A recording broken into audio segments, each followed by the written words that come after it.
Hello and welcome back to another episode of the MerseySportLive Podcast. Today I'm joined once again by Paul and Tom, and we're going to be taking a look back at a very busy weekend of sporting action across Merseyside, including wins for Liverpool, Tranmere, Southport and of course Darren over in New York. But before we start, I think I'm speaking for everybody around this table when we say we wish our best to Everton midfielder Andre Gomes after his horrific ankle fracture in Sunday's 1-1 draw with Tottenham. Everton did tweet yesterday that he had successful surgery and is expected to make a full recovery.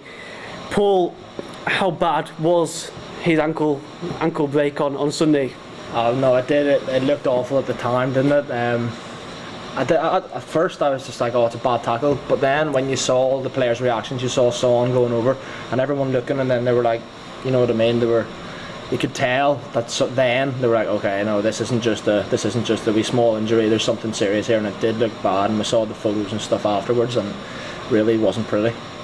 And Tom, how long would you expect until he's back? Would you say it ends his season? Absolutely. I mean, with injuries like that, you can't rush the players back. He's had a few injuries in the past. I think he missed 23 games last year. But I mean, you've got to give him all the time he needs, really. He signed a 5-year deal, so if they want to get the money's worth out of him, they've got to let him recover and do not rush him back, but get back to full fitness. The problem is, though, he's such an influential midfielder in Everton's midfield. He really gels it together, really. How big a miss is he going to be? Oh, massive. I mean, I even went through the previous lineups, and he started the last two games with Tom Davies. And I actually feel for Tom Davies as well, because he's his centre mid partner. I think he might be dropped now, because in the two games before Davies and Gomes started, it was Schneiderlin, Sigurdsson and Delph against Burnley and Man City. So I think him losing out because of his injury, he's gonna drop Davies as well, because he's his partner sort of thing. Yeah. So. And Paul, Son looked physically distressed going off the pitch. He didn't even dispute his red card. But looking back at it, is there a little bit of dispute there? I think you have to look at it in two ways. At the time, Son, he's not going to complain. He was, as you say, he was distraught. I would probably say if I was the same. Although, if you look at just the challenge and not the consequences of the challenge, I don't think it was a red card. But after seeing, obviously, him breaking his ankle or fracturing his ankle or whatever, can you really complain with a red card? I'm not 100% sure. I personally didn't think it was a red card, but then when you take into consideration the injury and the severity of it, it might have been. But is that Son's fault?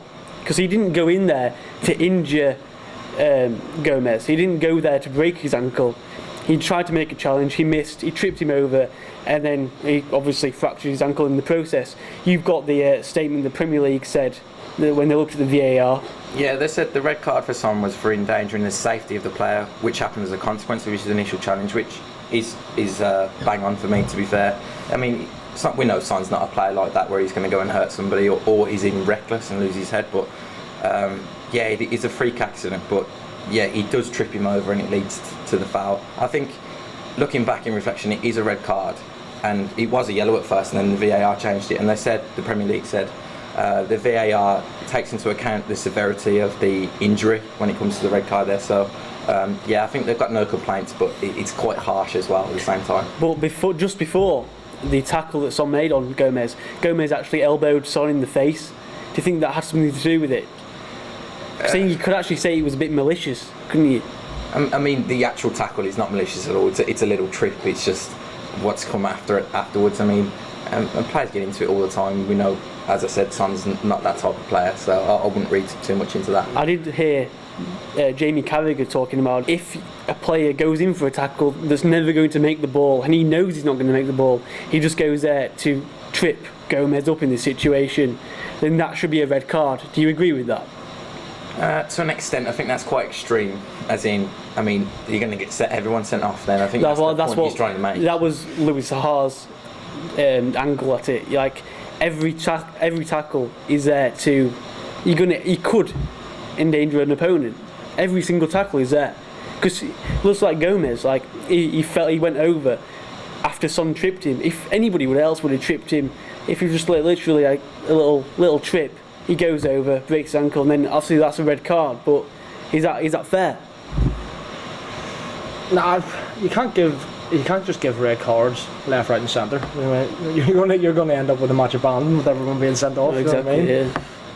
So no, I don't agree with that, with the red cards.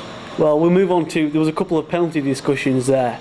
There was 3, I believe. There was Richarlison after Sanchez fouled him towards the end of the match, just before Everton got their equaliser, I think. Tom, what did you make of that one? It's one of them where I think I said a couple of weeks ago, nothing's black and white anymore. It's just what referee you're going to get, if you're going to get it on the VAR and the actual match official. I think it would have been soft, but I don't know if it's a penalty for me. It's very similar to Son's one in the second half earlier on, when Mina fell over and clipped his knee. He went over, and there was some discussions that could have been a penalty and could have put the game to bed. But it's very similar to the Richarlison one. I think the Son one is possibly more of a penalty. I mean, you can see his body actually lands on Son's foot, and he goes over dramatically. Yeah, I think that's why he's not been given it. You've got to sell him now, haven't you? Because there's a point where that could be classed as cheating, surely. Because if you're just there isn't the rule for a dive. What is it? I can't. Deceiving the referee. Deceiving the referee. Yeah. So even if you do get touched and you're making it look worse than it actually was, isn't that deceiving the referee? But I think if you say that now, you go back and watch all the penalties given this season so far. All of them have got to sell. You've got to sell the foul to get the penalty. Isn't that a rule problem then? If you have to make, I don't know, you have to sell it to the referee to get a penalty in the first place. Isn't that just condemning diving? I think as you say, it is a rule problem because the way it's written, it's perceptive. If the referee deems that you're deceiving him, then it's down to him. It's not a certain action or something that we can say, oh yeah, he's done that, and everyone agrees on it. And we'll move on to the Dele Alli handball, which is probably the biggest one in all the 3 penalty discussions. His arm goes up. It clearly touches his arm. He said that he got an elbow in the face and he tried to stop it. But what did you make of that one? I mean, it doesn't look intentional at all, but it is clumsy and it's in the area and his arm is above his head. Yeah, his arm's in an unnatural position. I think that's the argument. I think I can understand why it hasn't been given, but I mean, if I was an Everton fan, I'd be really hard done by there. But I mean, that's the problem with these rules now, that again, it's down to the perception of the referee. If he sees it, I mean, VAR checked that and it's gone against him, so I mean, it's very clumsy defending from Dele Alli. He's got nothing to be proud about. And they did get the equaliser, Paul. Check tosser in the 97th minute. Everton are still yet to win from behind under Marco Silva, and I think it's been 2 years or so now. It's a long time to not go behind and then not come back from a losing position. Is that a problem? Yeah, I would say it definitely is a problem, because there's teams where you're going to go behind. You're never going to go through a season and not go behind, and there's teams that'll go behind. For the likes of Liverpool, for example, they've gone behind a few weeks now, won every time, or got a draw, got at least a point. Whereas Everton, they're going behind and they're getting 1 point maximum. Is that playing on their mind then, do you think? Because when Liverpool go behind, their mentality is we can still win this game. Yeah. When Everton go behind, I don't think they're not too sure, are they? I think it might be a confidence problem. I think it's just not just the confidence about going behind. I think it's just the confidence as the whole team. It's just because they're struggling to win, even against Watford in the Carabao Cup. The 1-2-0, but they struggled, and Watford were awful that game. They're just struggling to win, and I think that's the main problem for Everton right now. And they've got a massive opportunity on Saturday away at Southampton. The last home game that Southampton had, they lost 9-0, which was a Premier League record for an away win. I think this is a must-win game for Marco Silva to keep his job. Do you agree? Yeah, I mean, they've had 1 win in the last 5 games and they're sitting 17th, just outside relegation. This will put them if they lose on Saturday, this will put them in the relegation places, I believe. Yeah, well, Southampton are below them, aren't they? Yeah, just one place, I think. I mean, you said about Tossen there scoring the winner. Why not roll the dice and start him up front? He was a good header. He came in the right position. He pushed Calvert-Lewin out of the way almost to He get ran there. out of Tossen. But yeah, I mean, we say it every week, but it is definitely a massive game and almost a must-win. I think if it was at home, it'd definitely be a must-win. They are still winless away from home, though, this campaign, Everton. Do you think that will also play on the mind? Sort of, but I reckon if they do get a result, it kickstart their season away from home, sort of thing. Where they could do, yeah. No better place to do it. I mean, most teams would expect to go to Southampton and beat them there because of the way they're playing. I mean, but their form's been quite streaky. I mean, they got beat by Leicester at home 9-0 last week, and then they turned up against City on Saturday. And if we see that Southampton side that played against City on Saturday, are Everton in trouble then? No, I don't think so. I don't trust Southampton. But if Southampton get an early goal like they did against City and go 1-0 in front, Everton probably won't come back and win the game. It's very unlikely after recent times. I mean, statistics say that, yeah, but I mean, they've got to fancy themselves there. They got a lot more quality than Southampton have. And final question on Everton: if they don't win, Paul, is it lights out for Marco Silva? You'd have to argue it probably would be. It could be the straw that breaks the camel's back. Yeah, I do think that he's been given a few chances. For example, pressure was on, then they beat West Ham, pressure's off. Been poor since then again. They lost to Brighton, I believe, and then pressure was back on again. Then they won in the Carabao Cup against Watford, pressure back on. It's getting the inconsistency. Yeah, could be a huge problem for Marco Silva.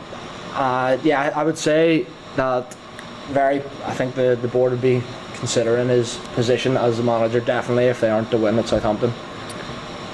Well, we move on to Liverpool.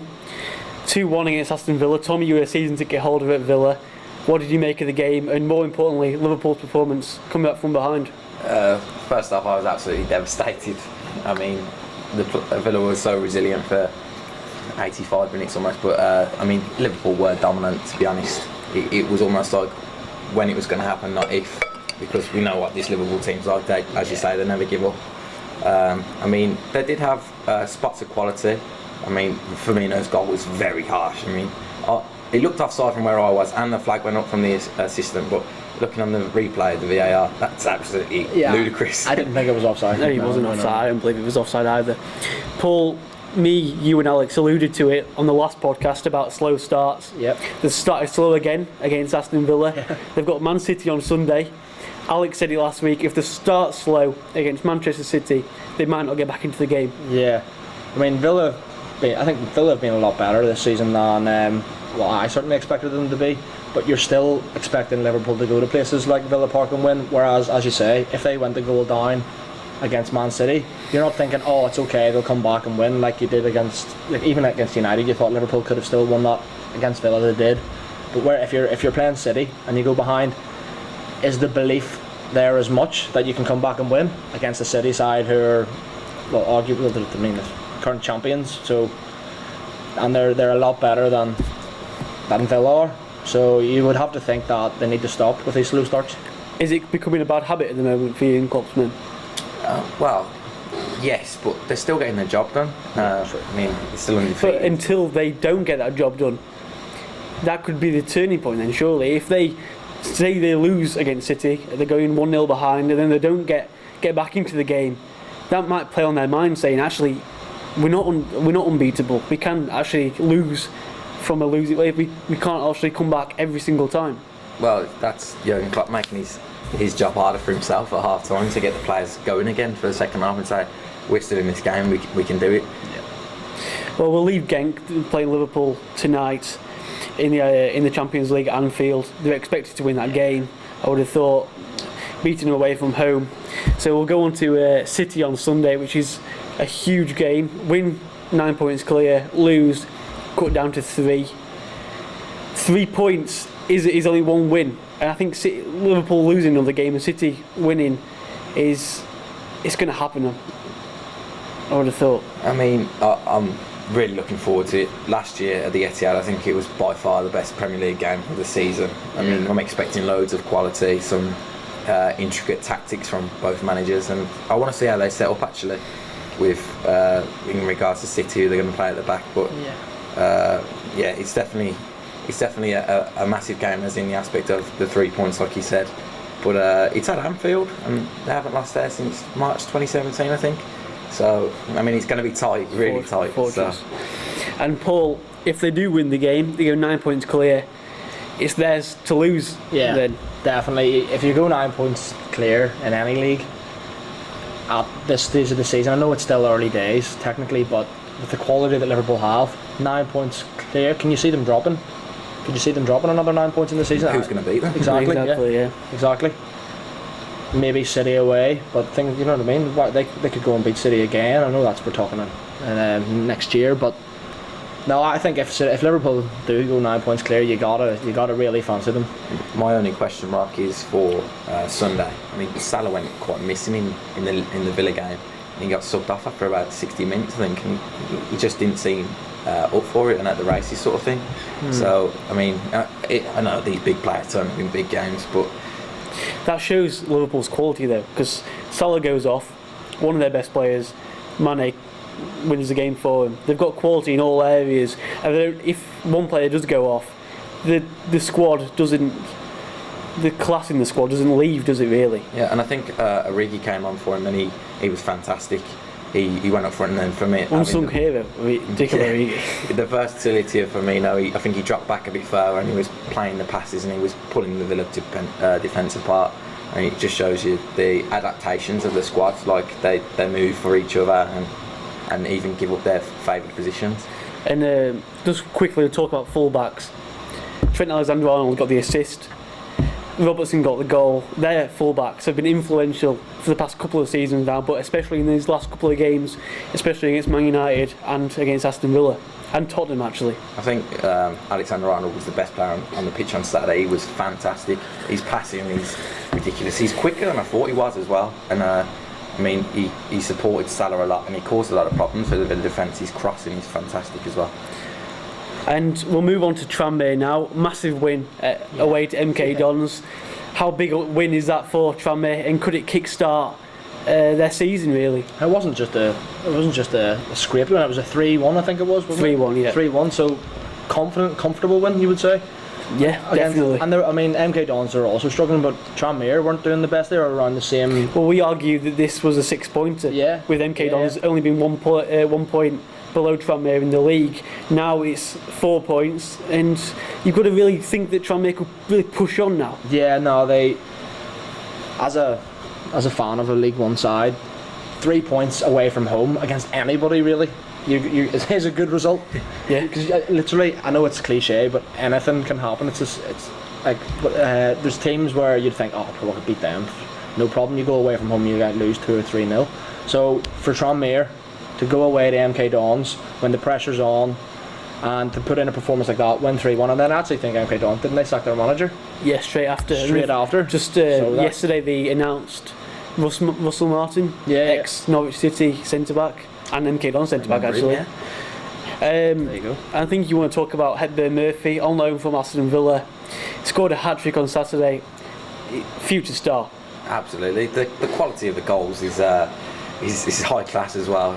In the first one, he takes it really well, and then to complete the hat-trick in the second half against 10 men albeit, but I mean, he was a lot quicker than their defence. He just looks like he was a class above League One, certainly. I mean, with Villa's striker problems at the moment, I mean, why not think about bringing him back and giving him a go in the Premier League? He looks good enough.